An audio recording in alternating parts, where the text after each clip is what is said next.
I'm Mary Johnson, 28 years old now, living my best life as an investigative journalist in a bustling city far from the hellhole I grew up in. I sip my coffee every morning, scroll through comments on my latest exposé, and feel like I've finally clawed my way out of the nightmare that was my family. But let me tell you, it wasn't always like this. 2 years ago, I hit publish on the story that ruined my stepmom's life, and damn, it felt good. Picture this, I'm 18, fresh out of high school, staring at a pile of acceptance letters from colleges I dreamed about forever. My bio mom had passed when I was little, and my dad remarried this witch named Karen. Yeah, her name's actually Karen, how fitting. She hated me from day one, jealous of anything that made me shine. I'd worked my ass off, scholarships lined up, and friends threw me a surprise party with gifts totaling over $5,000, laptops, books, dorm stuff, you name it. I was over the moon, thinking this was my ticket out. But then I come home one day, and it's all gone. Vanished. I search everywhere, heart pounding, and there she is in the kitchen, smirking like she owns the world. What happened to my stuff? I demand. She shrugs. Threw it out. You don't need that crap. I was livid. Who the hell throws away $5,000 worth of someone's future? But that was just the tip of the iceberg. This woman had been sabotaging me for years, out of pure spite because I reminded her she wasn't my real mom. And Reddit, you won't believe how deep her jealousy ran. It started way back when I was a kid, and it only got worse. I couldn't breathe in that house without her trying to crush me. But fast forward, and I turned the tables so hard she lost everything. Grab your popcorn, because this story's about to get real ugly. And trust me, by the end, you'll be cheering for the sweet, sweet revenge. But first, let's rewind to where it all began, because understanding her cruelty makes the payback hit harder. God, even thinking about those early years makes my blood boil. How could a grown woman be so vicious to a child? Okay, so let's go back to when I was about 8 years old. Dad married Karen right after Mom died in a car accident. I was 6 then, still grieving, clinging to memories of my real mom who actually loved me. Karen swooped in like she was saving the day, but from the start, it was clear she saw me as competition. You're not my kid, she'd hiss when Dad wasn't around. Who says that to a little girl? I'd draw pictures at school, proud as hell, bring them home, and she'd crumple them up, toss them in the trash. That's garbage, Mary. Stop wasting paper. But it wasn't just small stuff. She started isolating me. Birthday parties? Forget it. She'd tell my friends' parents I was sick or grounded for bad behavior. I remember one year, I turned 10, and I begged for a cake. Dad promised, but Karen forgot to buy it. Instead, she made me clean the garage while she and Dad went out to dinner. Alone. On my birthday. I cried myself to sleep that night, wondering what I did wrong. As I got older, into my preteens, her jealousy amped up. I was smart, acing tests, teachers praising me. Karen couldn't stand it. She'd hide my homework, tell Dad I was lazy. Mary's just like her mother, flaky and unreliable, she'd say. My mom was a teacher, for God's sake. Brilliant and kind. But Karen twisted everything. One time, I won a science fair, first place, trophy and all. I rushed home excited, showed it off. She snatched it, accidentally dropped it down the stairs. Shattered. Oops, she laughed. Clumsy me. I knew it was on purpose. Dad?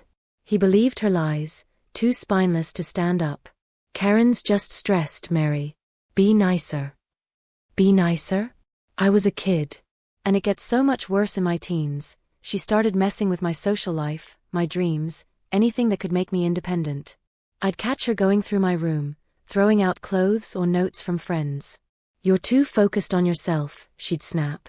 But really, she hated that I had potential she never did. Karen worked some mid-level job at a local government office, pushing papers, but I later found out she was dipping into shady deals. Back then though, she just reveled in making me small. By 13, I was depressed, questioning everything. Therapy?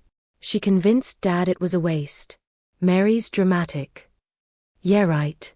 But the real hell kicked in when I hit high school, and her sabotage turned downright criminal. Wait till you hear this. High school was supposed to be my escape, right?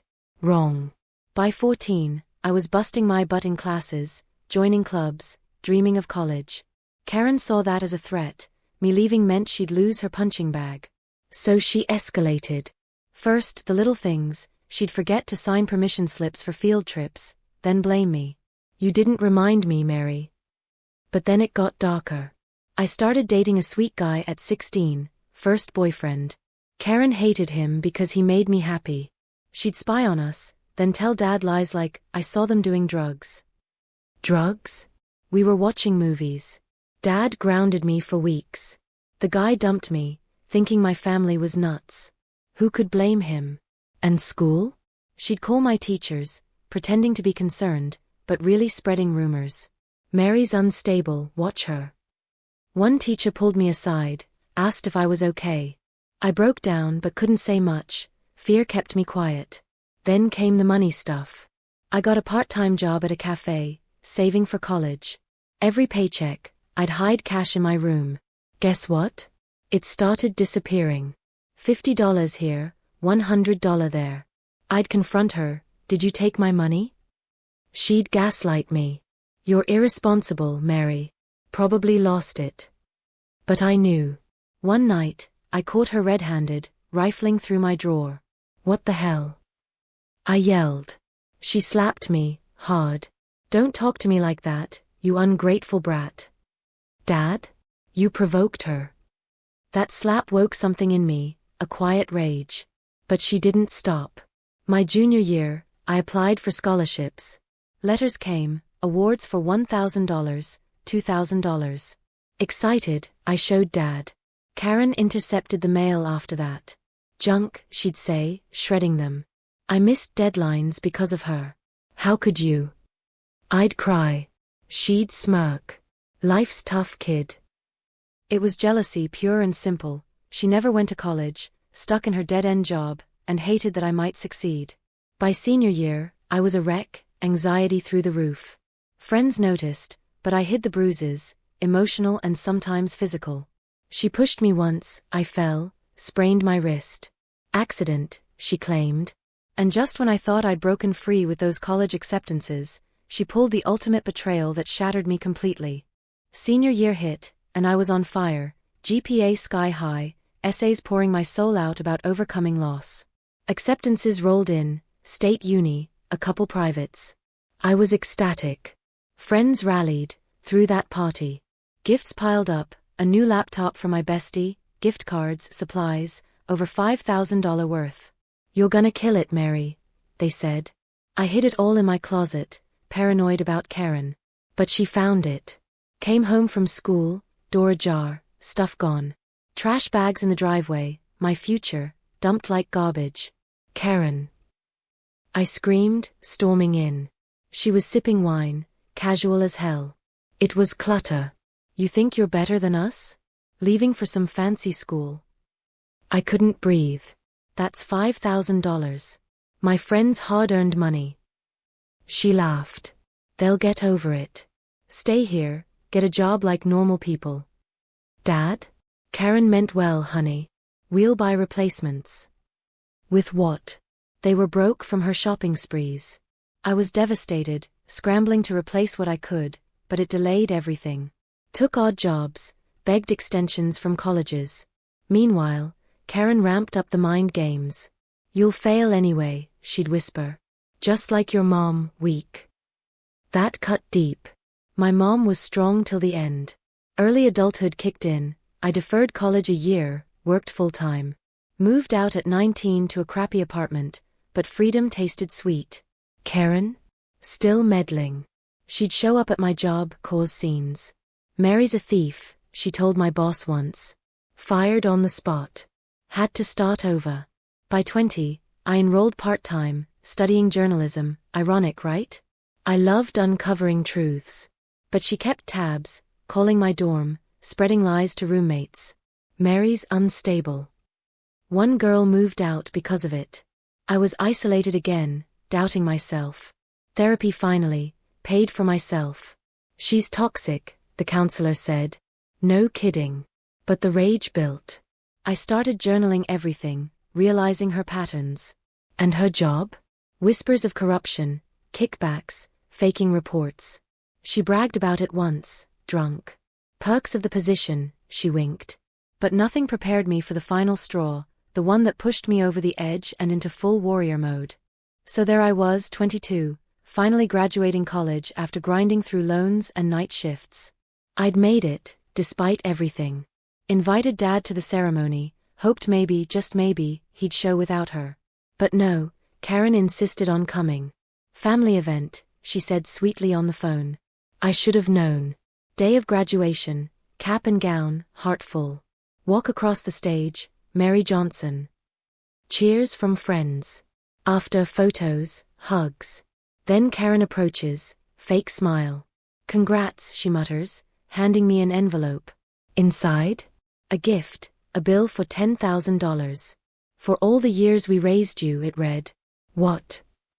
You owe us, she whispered. Food, rent, everything. I was stunned. I was a child. You married into this. She shrugged. Pay up or we'll sue. Dad nodded weakly. It's only fair, Mary. Fair? I'd paid my way since 18. But that wasn't the worst. Later, at the family dinner she stood up, clinking glass. To Mary, who thinks she's so special. But remember, without us, you'd be nothing. Then she accidentally spilled red wine on my diploma, ruined it. Oops again. Laughter from her side of the family. I fled, sobbing in my car. Who the hell does that? Humiliate me on my biggest day? It crushed me, soul deep. I felt worthless, like all my hard work was a joke. Depression hit hard, I barely functioned for weeks. Friends pulled me through, but inside, something snapped. No more. This woman had stolen my childhood, my joy, my future pieces. The $5,000 gifts? Just one in a long line. But this? Publicly destroying my achievement? It was the breaking point. I couldn't let her win. Rage turned cold, calculated. I remembered those videos. I'd started secretly recording her rants years ago, on my phone, hidden cams. Evidence of her abuse, her admissions of workplace scams. I fudged the numbers, she'd boasted once, on tape. Extra cash for me. As a journalism major, I knew how to dig. This was it, the moment I decided she had to pay. And oh, the plan I hatched? It was genius, and it flipped everything on its head. After that graduation disaster, I went dark on them, no calls, blocked numbers. Moved cities for my first journalism gig at a local paper. But inside, I was plotting. Those videos? I'd hoarded them since 16, when I first suspected her thefts. Shaky phone footage of her trashing my stuff, slapping me, admitting to embezzling at work. The office slush fund? Mine now, she'd laugh on one clip. Her job was in City Hall, procurement officer, handling contracts. Corrupt as hell. I started small, anonymous tips to her boss about irregularities. Nothing stuck, she was slick. But as I climbed in journalism, by 24, I landed at a bigger outlet, specializing in local scandals. Perfect. I dug deep. FOIA requests for her department's records. Found discrepancies, overpaid vendors, kickbacks traced to her accounts. Matched it to her boasts on video. But I needed more. Posed as a whistleblower source, interviewed ex-colleagues off-record. Karen's been skimming for years, one said. Fakes invoices, pockets the difference. Jackpot. Compiled a dossier, emails, docs, my videos edited for anonymity at first. But the twist? I revealed myself in the story, not as victim but avenger. As the stepdaughter she tormented, I uncovered the truth. It was risky, but empowering. Tested waters with a small piece on general corruption, hints at her. She freaked, called me raging. You little bitch, stay out of my business. Recorded that too. Fueled me. By 26, I had it all, proof of $50,000 plus embezzled over years. Her house? Mortgaged to the hilt from her schemes, payments from dirty money. If exposed, she'd crumble. The plan? Drop the bombshell article, timed perfectly. I was ready to flip the power, she destroyed my future, now I'd torch hers. But when revenge finally struck, it was more satisfying than I ever imagined, watching her world burn. 2 years after the $5,000 gift trash fiasco, yeah, exactly 2 years, I hit publish. The article, City Officials' Corruption Exposed, Embezzlement, Abuse, and a Personal Vendetta. Front page, viral overnight.